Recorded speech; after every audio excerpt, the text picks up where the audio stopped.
Russia suffers heavy losses. PM says now is time to step up support for Ukraine. Ukraine has demonstrated its sheer firepower, and now is the time to step up UK assistance to ensure Putin's forces continue to suffer heavy losses, the Prime Minister has said. In a speech to the House of Commons, the Prime Minister said Ukraine's recapture of Snake Island showed the difficulty Russia faced when trying to hold territory in a foreign country. He said it was essential to exploit Putin's overstretched army in the Donbass and reiterated his pledges to Europe's eastern flank to ensure its security.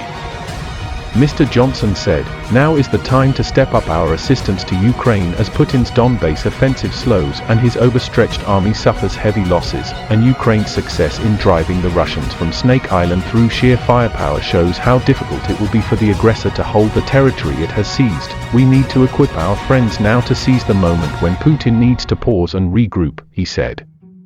That is why NATO will provide Ukraine with a further £1 billion in military assistance, including air defense systems, drones and electronic warfare equipment, bringing our total military, humanitarian and economic support since the 24th of February to almost £4 billion.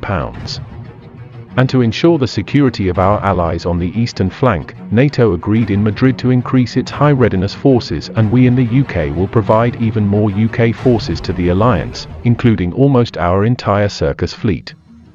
We have already doubled our deployment in Estonia and will be upgrading our national headquarters so that it is led by a brigadier and helping our Estonian friends to establish their own regional headquarters. If you follow the evolution of our armed forces modernization programs, Mr. Speaker, you will draw the logical conclusion that the UK is likely to spend 2.5% of GDP on defense by the end of this decade. The Prime Minister's statement comes at a time when Liz Truss said it was the duty of the UK and the free world to do everything we can to help Ukraine rebuild its economy as quickly as possible. The Foreign Secretary told a conference on reconstruction in Switzerland that Britain would stand with Ukraine as the war-torn country emerged stronger and more successful from the conflict. Ukrainian President Volodymyr Zelensky told the assembled leaders that the reconstruction of Ukraine was the common task of the entire democratic world.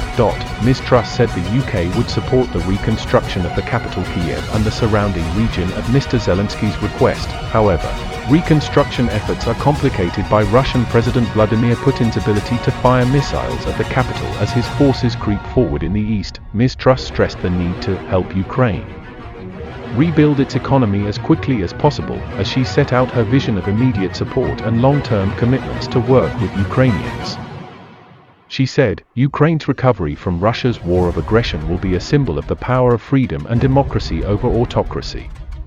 It will show Putin that his attempts to destroy Ukraine have only led to a stronger, more prosperous and more united nation. The UK is determined to support Ukraine's territorial integrity, and we will continue to stand alongside Ukraine as it develops into a strong and prosperous democracy.